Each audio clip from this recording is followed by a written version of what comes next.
అలా వారు 9వ మజిలికి చేరుకుంటారు. గోపాలుడు అలా పొలంలో నడుస్తూ వెళుతుంటే ఒకచోట మాంసము చర్మము లేని అతిపెద్ద పొర్రెను ఒకదాన్ని చూస్తాడు. దాని వృత్తాంతం చెప్పమని అడగ్గా రత్న ప్రభావం చేత మణిసిద్ధుడు ఆ కథను తెలుసుకుని ఇలా చెప్పసాగాడు.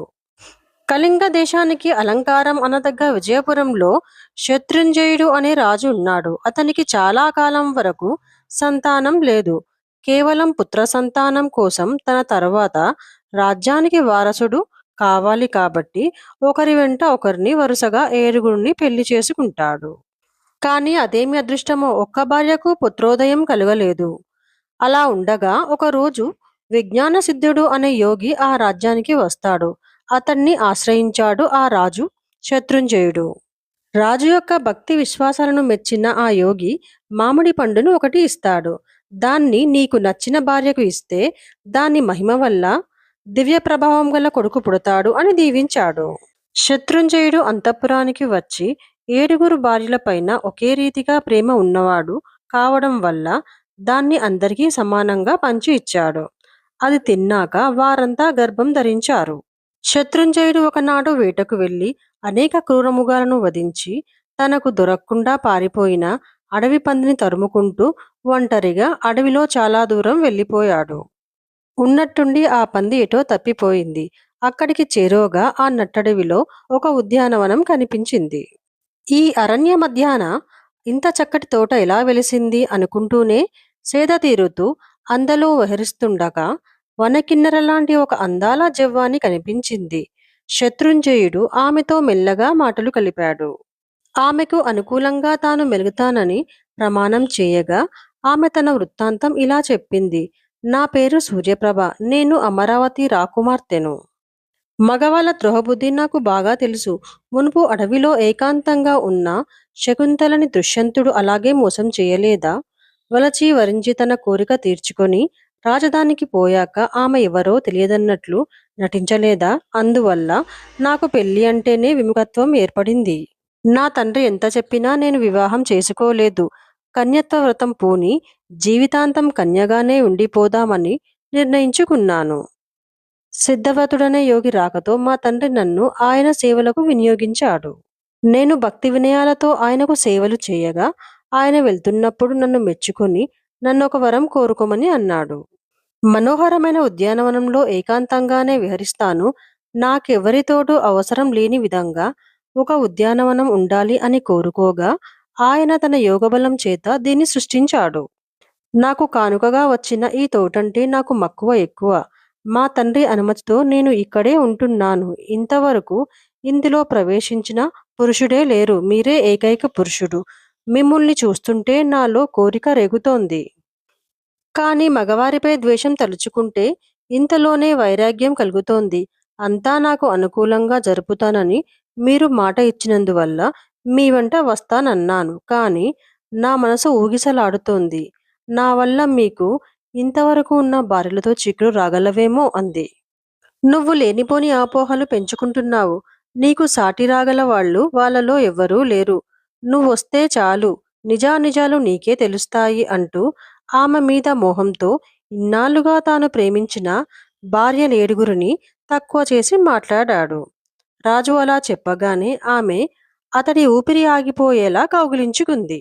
అదంతా తన మీద ప్రేమే కాబోలు అనుకున్న శత్రుంజయుడు ఆమెను వెంటబెట్టుకుని తన నగరానికి తీసుకుని వెళ్ళాడు. నిజానికి అదొక బ్రహ్మరాక్షసి. రాజును మోసం చేద్దామనే బుద్ధి పుట్టి అది అలా నాటకం ఆడింది. విషయం తెలియని రాజు ఆమెని భార్యగా చేసుకునేసరికి దాని పంట పండినట్టు అయింది.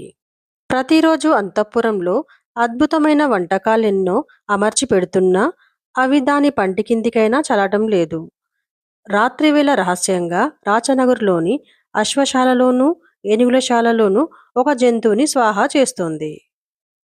వారం రోజుల్లోనే కావలివారికి సంగతి తెలిసింది.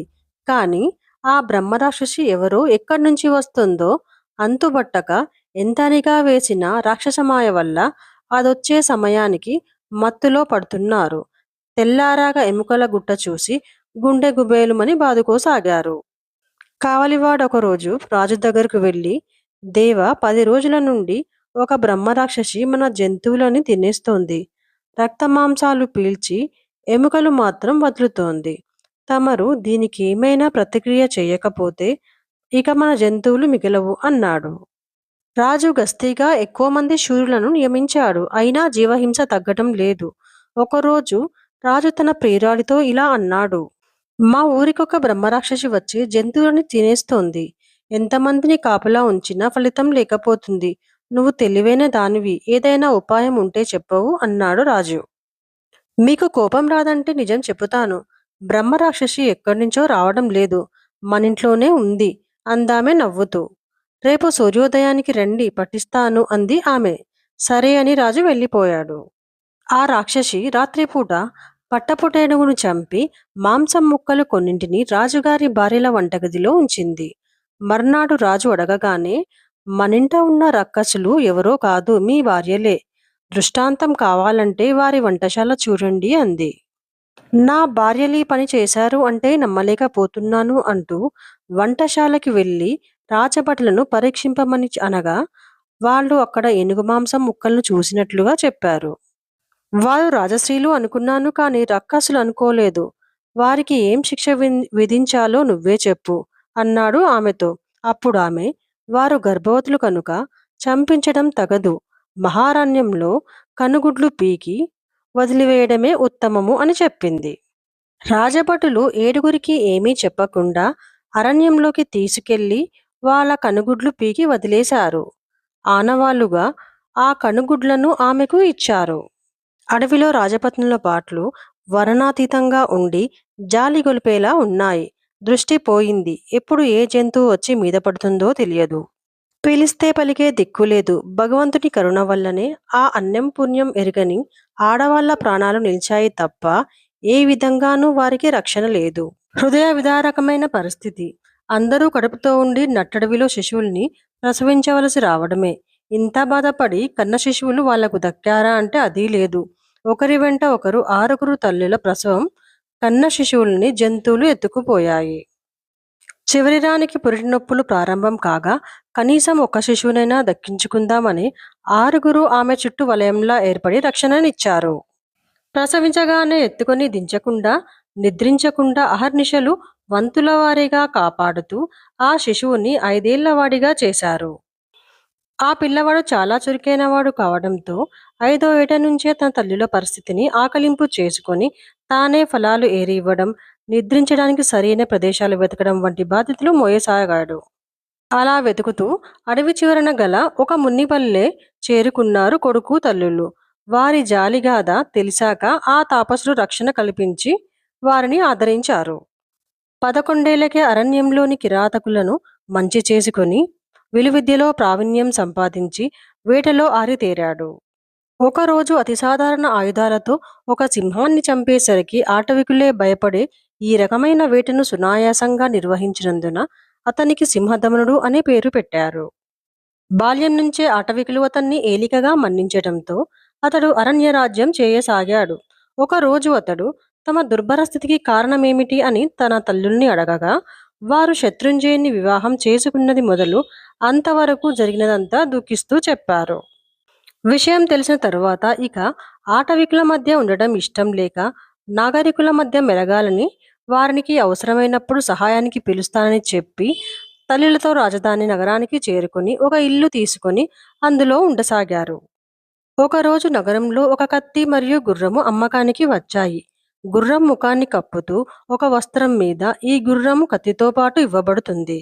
2,10,000 వరహాలు. కానీ కత్తిని సులభంగా ఎత్తగల వారు తప్ప గుర్రాన్ని ఎక్కలేరు. గుర్రం నేలమీదనే కాక ఆకాశంలో కూడా ఎగరగలదు. అసమర్థులు ఎవరైనా గుర్రాన్ని కొంటే పరాభవం తప్పదు అని రాసి ఉంది. శత్రుంజయుడితో సహా అది దక్కించుకోవాలని ఎంతో మంది ప్రయత్నించారు. కానీ ఎవరికీ అది సాధ్యం కాలేదు. అయితే సింహదమనుడు ఆ కత్తిని చాలా సునాయాసంగా ఎత్తి గుర్రం మీద క్షణాల్లో స్వారీ చేస్తూ ఎంతో దూరం తిరిగి వచ్చాడు.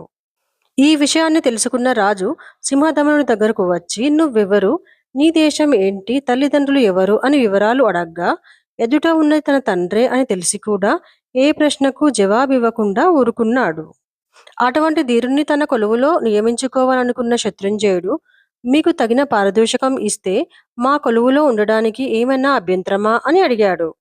గుర్రాన్ని స్వారీ చేయగలిగిన అది కొనేంత ధనం తన దగ్గర లేకపోవటంతో ఆ కత్తిని గుర్రాన్ని తన స్వాధీనమయ్యేలా చేసి నెలకు 100 మాడల జీతం ఇస్తే ఉంటాను అన్నాడు.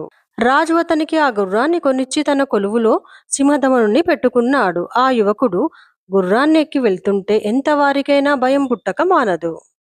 శత్రుంజయుని మోసగించి అతని భార్యలను అడవుల పాలు చేసిన ఆ రాక్షసి రాజుకు నమ్మకం పుట్టించడానికి జీవహింస మానేసిన కొన్నాళ్లలోనే మళ్ళీ మొదలుపెట్టింది. ఎన్ని ప్రయత్నాలు చేసినా అతడు ఆ దుష్టశక్తిని ఆపలేకపోయాడు. సింహదమునికి చెప్పి మొత్తం విషయం ఎన్నో ఏళ్లుగా ఒక రక్కసి ఏ మాయ వల్లనో అర్ధరాత్రి కావలివారి కన్నుగప్పి అప్పుడప్పుడు ఏనుగుల్ని గుర్రాల్ని తినేస్తోంది. దాని పీడ నీవంటి వాళ్ళ వల్లనే తొలగాలి అని కోరాడు. ఆకాశగమనం గల గుర్రం మీద గాల్లో స్వారీ చేస్తున్న సింహదమనుడి ధాటికి రక్కసి మాయ పనిచేయలేదు అని గ్రహించి కొన్నాళ్ళు మళ్ళీ జంతువుల జోలికి వెళ్ళడం మానేసింది. కానీ అలవాటైన ప్రాణం కదా, ఎన్నాళ్ళు ఆగగలదు? వీణ్ణి ఎలాగైనా ఊర్నించి వెళ్ళగొట్టాలి అని అనుకుని రాజు తన దగ్గరకు రాగానే అతన్ని దరికి రానివ్వకుండా అలిగి పడుకుంది. విషయం చెప్పమని శత్రుంజయుడు బతిమాలగా, నాకు భ్రమరవాణి అనే సోదరి ఉంది. అది అంటే నాకు ప్రాణం. అది రోగంతో బాధపడుతున్నట్లుగా నాకు కల వచ్చింది. దాని క్షేమం చూసి నాకు వచ్చి చెప్పడానికి సింహదముణ్ణి పంపించే ఏర్పాటు చేయండి అంది. ఇంత చిన్న విషయానికి అలుక దేనికి?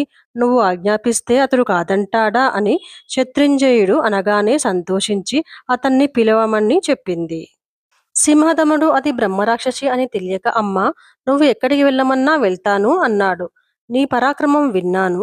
నువ్వు తప్ప మరెవరూ వెళ్ళలేరు.